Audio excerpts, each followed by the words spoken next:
अच्छा बच्चों, अब हमारे पास ना कुछ कैलकुलेशंस हैं जिनको हम करेंगे निकालने के लिए रिलेटिव एटॉमिक मास। रिलेटिव एटॉमिक मास को निकालने के लिए ना कैलकुलेशंस हम कुछ करेंगे।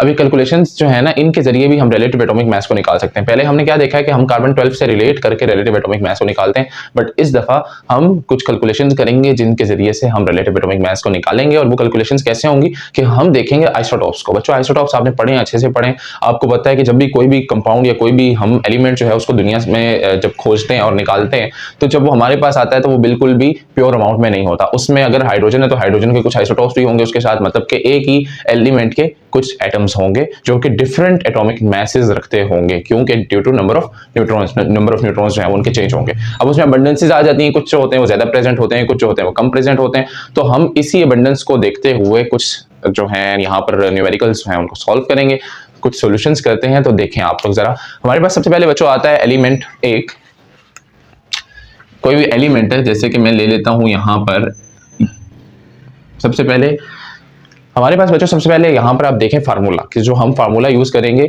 सॉल्व करने के लिए इन रिलेटिव अबंडेंसेस को, और हम रिलेटिव एटॉमिक मास निकालेंगे। ठीक है, हमने सॉल्व क्या करनी है, आइसोटॉप्स की रिलेटिव एटॉमिक अबंडेंसेस को सॉल्व करना है, और हमने फिर उससे क्या निकालना है, रिलेटिव एटॉमिक मास। तो हमारे पास जो फार्मूला बनता है वो इसका आता है relative atomic mass equals to summation, किस किस की समीशन करनी है आपने, summation of mass of isotope multiply by abundance। ठीक है बच्चों, हमने क्या यूज करना है, मास ऑफ आइसोटॉप यूज करना है, मल्टीप्लाई करना है उसको अबंडेंस को, और डिवाइड कर देना है हमने 100 में। ठीक है, ये काम हमने करना है कि रिलेटिव एटॉमिक मास निकालने के लिए हमने ऐड कर देना है जितने भी मैसेज होंगे हमारे पास आइसोटॉप्स के, और उनको उनकी अबंडेंस से मल्टीप्लाई करके हमने ऐड कर देना है। जैसे कि फॉर एग्जांपल आप यहाँ पर देखें, आपके पास आ जाता है कोई भी एलिमेंट है जिसको मैं नाम दे देता हूँ ए का। ठीक है, अब इस एलिमेंट के जो ए है ना, इसके 3 आइसोटॉप्स हैं, उसमें आ जाता है हमारे पास आइसोटॉप ए, बी और सी। ये मैं छोटे जो अल्फाबेट साइन से रिप्रेजेंट कर रहा हूं। तो ये जो ए है ना, इसकी अबंडेंस हमें दी हुई है, इन्होंने कितनी दी हुई है, इन्होंने दी हुई है 79%, और इसका मास जो दिया हुआ है 24 दिया, इसका 24 मास है, और इसकी 79% की क्या है, अबंडेंस। इसी तरह बी की बात करें तो बी हमें गिवन है 25 इसका मास और 10% इसकी अबंडेंस है, 25 मास एंड 10% इसकी अबंडेंस है। एंड फिर सी गिवन है हमें, और सी की 26 मास है और 11 जो है इसकी 11% अबंडेंस है। 26 मास आ गया सी का, और 11% इसकी आ गई अबंडेंस। ठीक है, अब ये 3 आइसोटॉप्स आपको गिवन है, 3 आइसोटॉप से आपने निकालना है एलिमेंट ए का रिलेटिव एटॉमिक मास निकालना है। तो उससे निकालने के लिए आप सिंपली क्या करेंगे, पुट करेंगे फार्मूले में। रिलेटिव एटॉमिक मास कैसे निकालते हैं आप करते हैं समीशन कर लेते हैं, मतलब कि ऐड कर लेंगे इन तीनों को। इन तीनों को कैसे ऐड करेंगे कि इनके आइसोटॉप का जो मास होगा जो गिवन है 24, 25, 26, और उनको उनकी अबंडेंस से मल्टीप्लाई कर देना, जो कि 79, 10 एंड 11 गिवन है। ठीक है, तो मैं करता हूं मास ऑफ आइसोटॉप फर्स्ट लेता हूं, तो मेरे पास ए के लिए 24, ठीक है, मल्टीप्लाई बाय 79, क्लियर। ऐड करना है, इसमें ऐड क्यों करना है, क्योंकि हमें पता है हमने सबकी समीशन करनी है, ये सम है, इसका मतलब है जितने भी ब्रैकेट्स आए या जो भी आएगा उसको आपने आगे क्या करना है, ऐड करना है। उसके बाद आता है 25 मल्टीप्लाई बाय 10, क्योंकि इसका जो 25 है वो इसका मास है, और 10 इसकी क्या है, रिलेटिव अबंडेंस, या फिर अबंडेंस कह लें इसे। और कार्बन इसका सी जो है 26 आता है, इसकी बात करें तो 26 मास आ गया, और इसको मल्टीप्लाई कर देंगे हम इसकी अबंडेंस से, जो कि 11 है। ठीक है, तो इनको मैं ब्रैकेट्स कर लेता हूँ, ये क्लियर। ये आगे हमारे पास सारे ऐड हो रहे हैं, इक्वल करते हैं हम किसके, रिलेटिव एटॉमिक मास के, आर ए एम के, और डिवाइड कर देते हैं हम इसको किस पे, 100 पे। अब हम इसको कैलकुलेट करते हैं और इसको सॉल्व करते हैं। जब हम इनको सॉल्व करेंगे ना, हमारे पास जब हम इनको सॉल्व करेंगे तो 24 मल्टीप्लाई बाय 79, 25 मल्टीप्लाई बाय 10 और 26 मल्टीप्लाई बाय 11 करेंगे, तो हमारे पास आ जाएगा 24 मल्टीप्लाई बाय 79, 1896 आ जाएगा।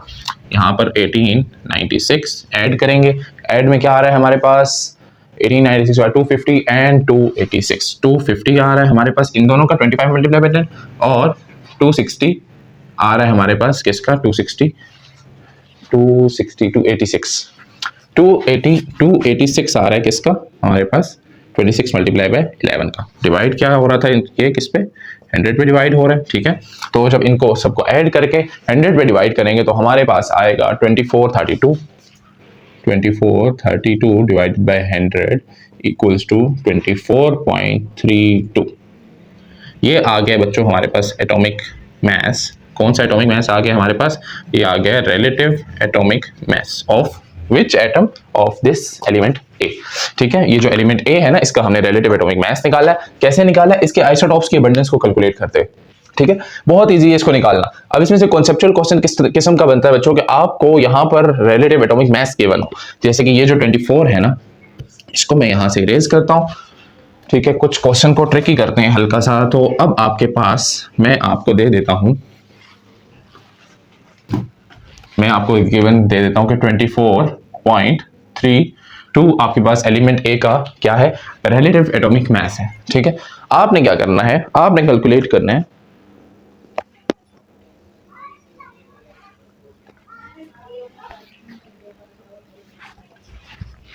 आपने क्या करना है, आपने कैलकुलेट करना है ये जो बी है ना, बी का आपको मैंने खाली रिलेटिव एटॉमिक जो इसकी आइसोटोपिक अबंडेंस है वो दी हुई है। मैं कहता हूं बी का मास कैलकुलेट करके दें। ऐसा कॉन्सेप्चुअल क्वेश्चन आपको क्या दिया जाए, ए का मास कैलकुलेट करके दें।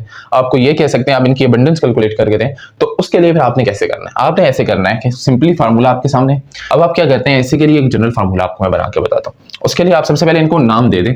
जैसे ए जो है, बी जो है, सी जो है, इनके मैसेज को आप एम से नाम दे दें। ठीक है, M A, M B and MC are the masses of A, B and C respectively।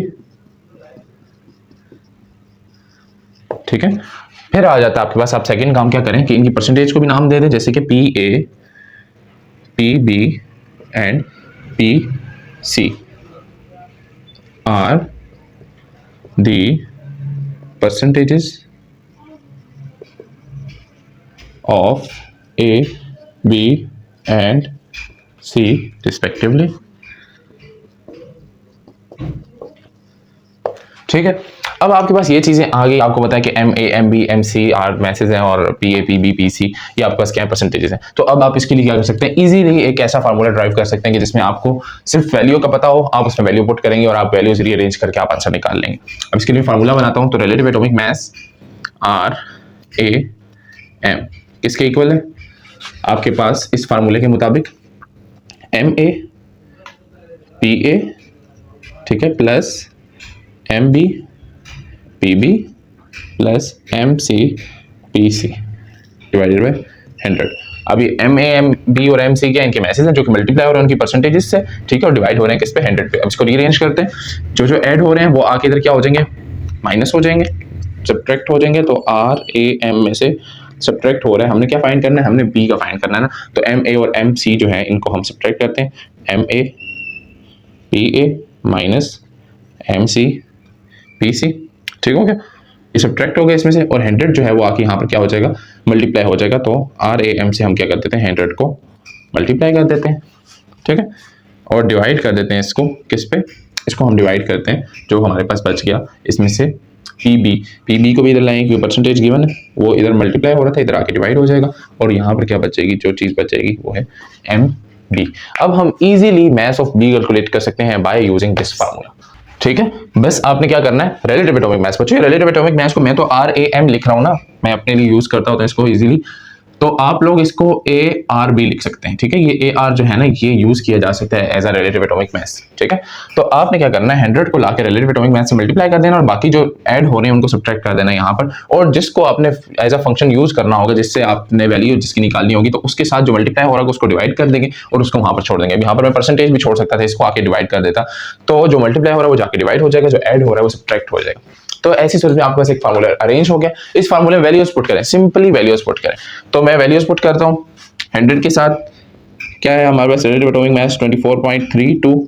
ठीक है, इसमें से माइनस करेंगे, MAPA को मल्टीप्लाई किया जाए तो आपके पास वैल्यू आती है